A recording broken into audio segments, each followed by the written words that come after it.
Hello दोस्तों, कैसे हो आप सभी का हार्दिक स्वागत है हमारे यूट्यूब चैनल अंशुरुत क्लासेस में। जैसे कि हम स्पेशल ग्रुप डी वालों के लिए टॉप 6 क्वेश्चन की श्रृंखला को लेकर चल रहे हैं, उसी को आगे बढ़ाते हुए आज का हमारा पहला क्वेश्चन है।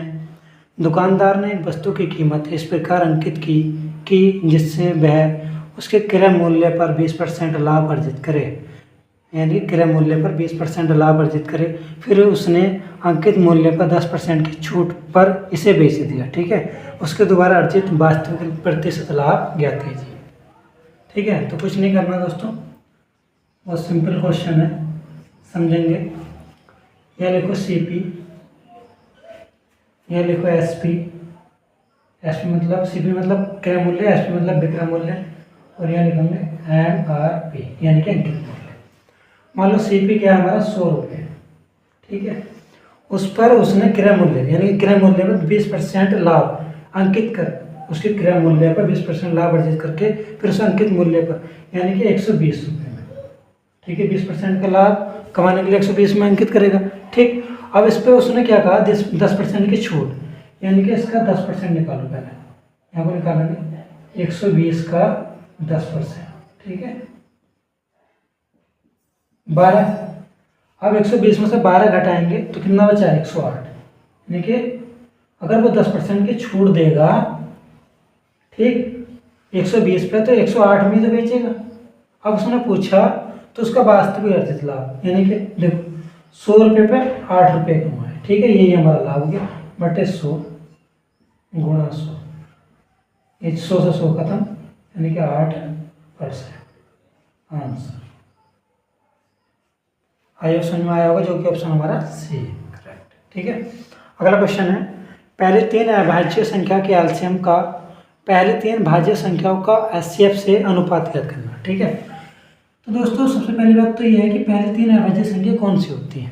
एक हमारी अभाज्य संख्या नहीं है, ठीक है, ना ही अभाज्य है, ना ही सम है, ना ही विषम है। ठीक, तो फिर पहले तीन अभाज्य संख्या, पहली सबसे छोटी अभाज्य संख्या क्या होती है, 2। ठीक, फिर क्या होगी, अगली 3। अभाज्य संख्या यानी प्राइम नंबर वो होते हैं जो किसी से न कटे, जिनका फैक्टर क्या हो, सिर्फ 1 हो, में से क्या हो, सिर्फ 1 हो। ठीक है, ठीक, अगला अभाज्य संख्या क्या होगी हमारी, 5, यानी कि प्राइम नंबर। इनका क्या पूछा उसने, एलसीएम इनका। ठीक है, अब HCF उसने क्या कहा, तीन भाज्य संख्याओं का HCF। भाज्य संख्या यानी कि 4, 6, 8, ये भाज्य संख्या है। इनका HCF क्या होगा, 2। ठीक है, इनका HCF क्या होगा, 2। अब इनका HCF 2 × 6 × 30, 30 और 2 का वो पूछा उसने अनुपात, तो क्या होगा, 15:1। ये हमारा आंसर है, जो कि ऑप्शन हमारा सी करेक्ट। ठीक है, अगला क्वेश्चन नंबर अपना 3 है। 10 और 30 के बीच 6 के पहले 3 गुर्जों के औसत और 7 के प्रथम 2 गुर्जों के औसत के बीच का अंतर ज्ञात कीजिए। ठीक है, तो सॉल्यूशन देखेंगे। 10 और 30 के बीच की बात करिए, यानी 6 के पहले 3, तो देखो 6 दूनी 12, 6 × 18, 6 × 24, यही तो होंगे 6 के पहले 3 गुणज 10 और 30 के बीच में। ठीक है, अगला क्या बोला उसने, इनका औसत। ठीक, अगला मैं बोला हमने 7 के प्रथम 2 गुणज 10 और 30, इनके 7 दूनी 14 और 7 × 21, ये तो आएगा। ठीक, अब देखो इसका औसत क्या आएगा, 18।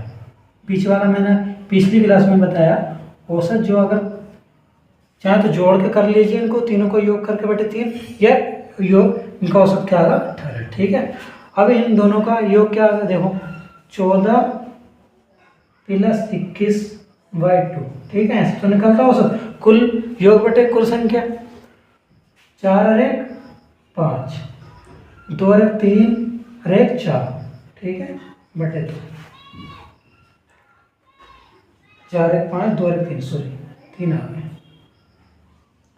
ये कितने बार कटेगा, 17.5 बार। ठीक है, 14 और 21 के बीच का औसत क्या आ गया, इनका औसत क्या आ गया, 7.5। अब पूछा गया उसने 6 के पहले ठीक है, और 7 के पहले 2 गुणे, इनका अंतर पूछा। अब बताओ इनका अंतर क्या, 18 में 17.5 गए 0.5, सही है, यहाँ पर लिखेंगे 0.5 अंश, जो कि ऑप्शन हमारा बी करेक्ट है। ठीक, अगला क्वेश्चन है, यदि साइन थीटा बराबर 3/11 है तो कोट थीटा का मान बताना। ठीक है, अब देखो यहाँ पर देखेंगे साइन थीटा बराबर 3/11, क्या हो गया, लंब बटे कर्ण। ठीक, अब देखो पाइथागोरस थ्योरम से देखेंगे, अगर ये 3 है लंब, ये कर्ण 11 है, तो ये वाला पहले निकल जाए।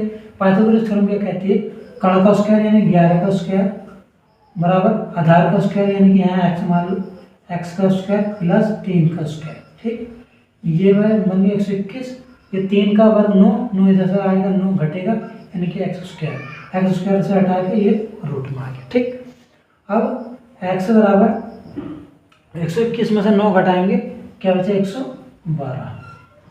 इसको क्या लिख सकते हैं, 16 गुणा 7 लिख सकते हैं, 16 112। अब देखो 16 का तो रूट क्या होता है 4 यानी कि √7, ये आ गया हमारा x यानी कि आधार। अब कोट थीटा क्या कहता है, कोट थीटा के बराबर होता है आधार बटे लंब यानी कि बेस बटे परपेंडिकुलर। ठीक है, आधार क्या हमारा 4√7 और लंब क्या हमारा 3, ये हमारा आंसर। ठीक है, जो कि ऑप्शन हमारा दे रखा सी करेक्ट। आइए अब समझ में आया होगा। अगला क्वेश्चन है अपना 5। देखो बोर्ड पास करने में हमने पीछे भी बताया था, क्या होता है BODNAS।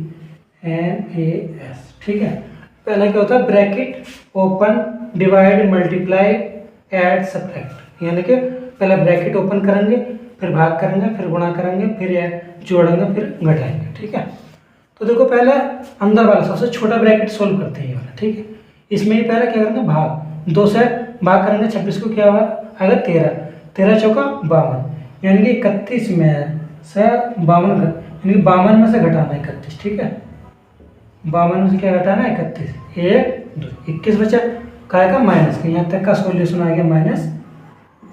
ठीक है, अब देखो 30 में से 30 और ये अंदर क्या क्या आ गया माइनस, यानी कि 30 और -21 क्या हो गया प्लस का 51, यहाँ तक की वैल्यू हो गई 51। अब 51 में से 35 घटाएंगे। ठीक है, तो 11 में से 5 गए 7, 11 में 5 गए 6। ठीक है, यहाँ 4 में 3 गए 1, यह गया माइनस का। अब देखो 48 भाग माइनस का 16, यहाँ तक की वैल्यू होगी क्या हो गई -16। ठीक, तो 48 बटे -16, 16 3 48 -3 आंसर, जो कि ऑप्शन हमारा बी करेक्ट। ठीक है, अगला क्वेश्चन है, सबसे बड़ी 4 अंकों वाली संख्या क्या है जो 15, 25 और 35 में से प्रत्येक द्वारा विभाजित करने योग्य है। ठीक है, तो देखेंगे इसमें दोस्तों ऑप्शन का सहारा लेंगे। ठीक है, अब देखो 15 में क्या छिपा हुआ है 5 × 3 और इसमें क्या छिपा हुआ 5 × 7। ठीक है, इसमें 5, अब देखो सबके लास्ट में 5 5 यानी कि 5 से तो विभाजित होएगी। ठीक है, तो 3 का नियम देखो, 3 का नियम क्या होता है, इन सब अंकों का योग 3 से कटना चाहिए। ठीक है, तो यहाँ से इससे उठा के चलते हैं, तो 9 खत्म हो जाएगा 3 से, 8 और 2 10 और 5 15, ये हो सकता है। ठीक, 15 3 से विभाजित हो जाएगा, 9 खत्म, 8 और 7 कितना हो गया 7 से 14, 15 5 20, 3 से नहीं कटता, खत्म। इसको देखें, ये 3 9 से खत्म, ये 9 से खत्म, ये भी नहीं कटता, 7 और 5 2 7। ठीक है, अब इसको देखेंगे, ये भी खत्म, ये भी खत्म, 7 5 12, ये भी कटता है, यानी कि अब ऑप्शन फंस गए हमारे 2। अब देखो 5 से तो ये विभाजित है और ये भी विभाजित है। ठीक है, ये क्या है 9। अब 7 से काट के देखो, इसको 7 से काट के देखो, 7 3 7, क्या बचा 2, 18, 7 2 14, 4 7 7 6 42, 5 कटता है, नहीं, यानी कि ऑप्शन ये भी नहीं हो सकता। अब ऑप्शन क्या बचा, ये हमारा करेक्ट है। ठीक है, 6 काट के देख लीजिए 7 से। देखो 7 का 7, 2 बचा 19 हो गया, 7 दूनी 14, 5 बचा 57 हो गया, 7 अट्ठे 56,